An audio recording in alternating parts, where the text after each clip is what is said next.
Hi,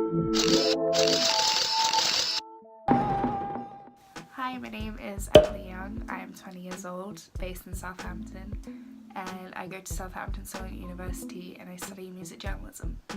Hi, my name is Helen Messenger. I'm based in Oxford in the UK, and I'm a live music, festival, events, brand promo pictures, party, any type of photographer.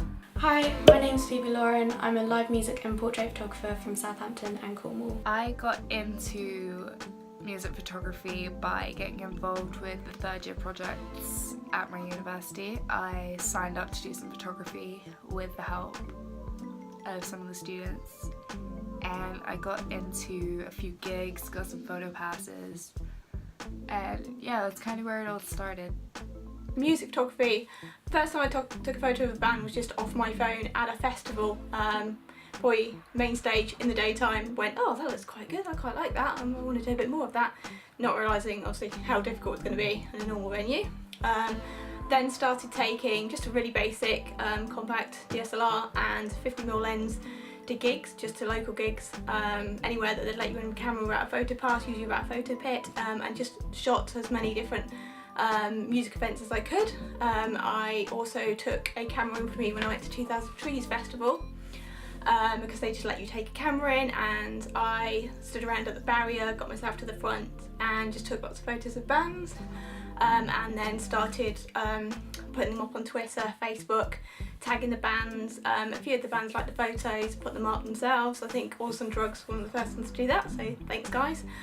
And then once I built up a little bit of a portfolio, made a little free website, put all the photos on there and started emailing publications. So I've always been really interested in photography itself.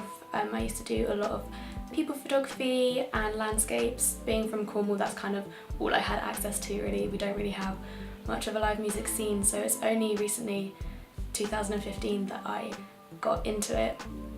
So I started university in September 2015 doing music journalism, and on the course we have a magazine called Audio Addict, and for Audio Addict you have the opportunity to get press passes and photo passes to shoot live bands and review them for the website. And I did this with The Story So Far in December, and then since then I've loved it. The photos at first were awful, but it's fine. I've learned from them how to make them better, how to shoot properly. I do not intend on stopping anytime soon. I kind of accidentally fell into it, but I absolutely love it. I use a Nikon D5200 because that's all I've ever had since I started university. That's the first camera I got, and with being a student I don't really have the budget to get another camera yet, but I have quite a wide variety of lenses which help me out with gigs.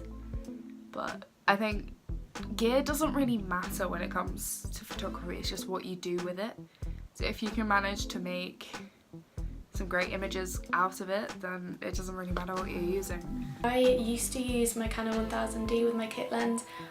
I personally didn't enjoy using a kit lens. It didn't really give me the quality of image that I was looking for.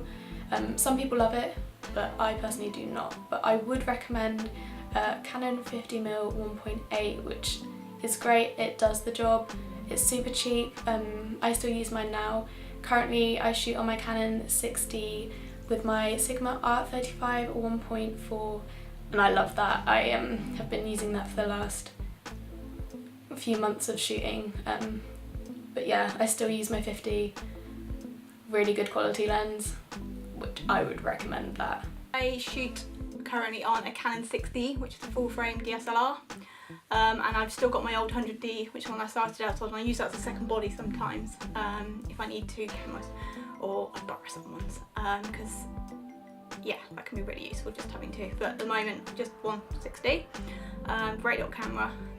Lenses, I have a 24-70 and a 70-200 zooms, and they're great, they're really brilliant, but if I've got the time to change lenses, I like to use primed as much as possible. So I've got a Sigma Art 20mm and 35mm, and then a Canon 50mm and an 85. So those are fixed lens lenses, and they're all either 1.4 or 1.8, so they're really fast and good for low light.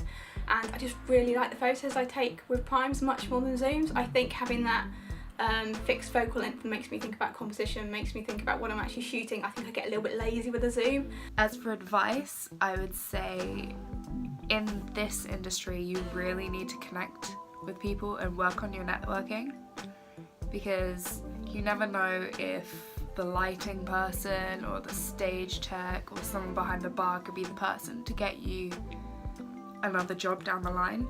So you really need to be nice to everyone you meet and just get along with people, because they could literally just sort you out a job in the future and you wouldn't even know about it. I would say shoot any band you can, shoot any venue you can, any opportunity you get to take photos, take it. And through this you'll get experience, you'll learn your craft, you'll learn the style of photos that you personally like to take.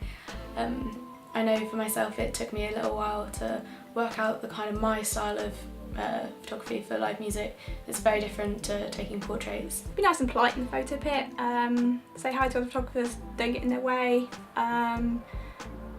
move yourself around, don't get in the way of the artist, just try and disappear as much as you can while still getting the shot you need. You know, the audience are there, they paid their money, try not to get in their way too much, just blend in as much as you can. For do's and don'ts, I would say definitely work as hard as you can, never give up, because it is a really difficult industry to get into, but as long as you persevere and you keep going and you don't give up, you'll get somewhere. It's just you need to stay positive. So do talk to people when you get to the venues. The chances that there are other photographers there, especially if it's a slightly bigger venue, are very high.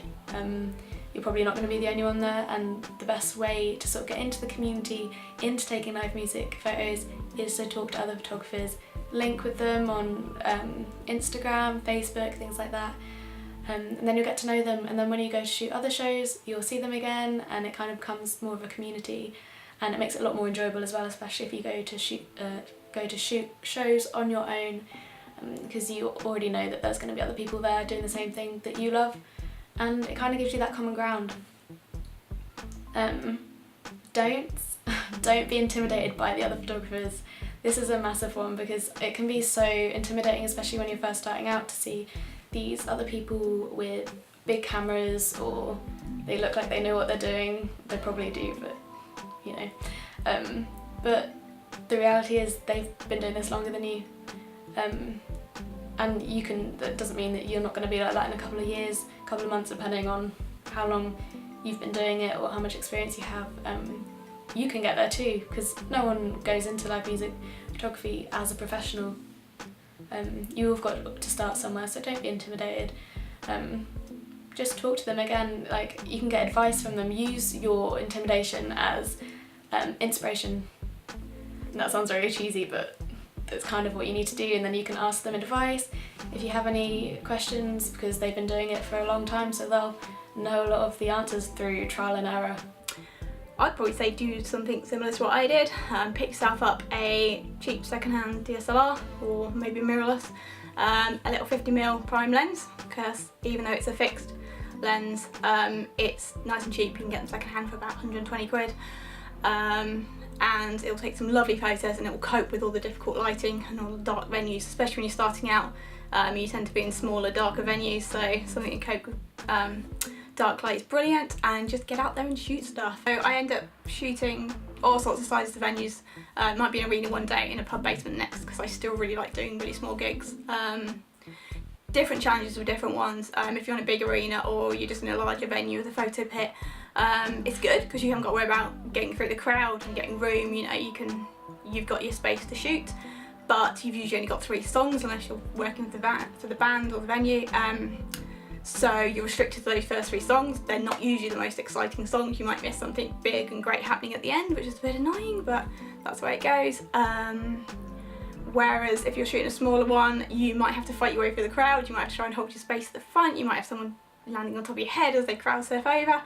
That's usually quite good fun. They're usually the thrilling ones, and you get the whole set to shoot, so as long as you're not getting anyone's way, you can usually just carry on. You can try a few things out, you've got a bit of time to experiment, so yeah, pros and cons of both, of all types of gigs. So when I'm in Cornwall, the gigs that I shoot are usually acoustic. A lot of the time it's one artist rather than a full band, but that's mainly because the music scene in Cornwall is not great.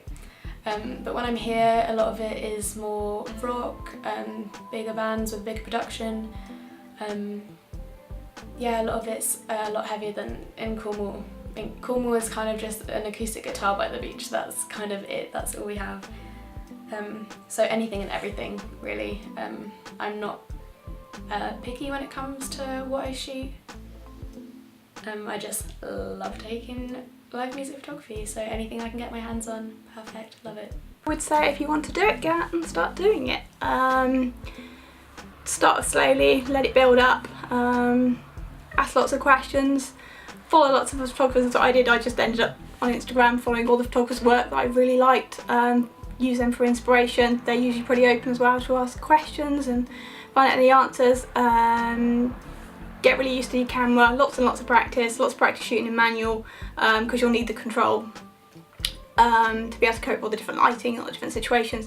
And I think if you can sort that out, and if you can get good at music photography, everything else is a little bit easier because you've got a little more control on other types of photography. You've got control over lighting usually. You're not in a dark basement, you're not dealing with blue LEDs and things, so it's a really good skill to use, and it's also really good fun.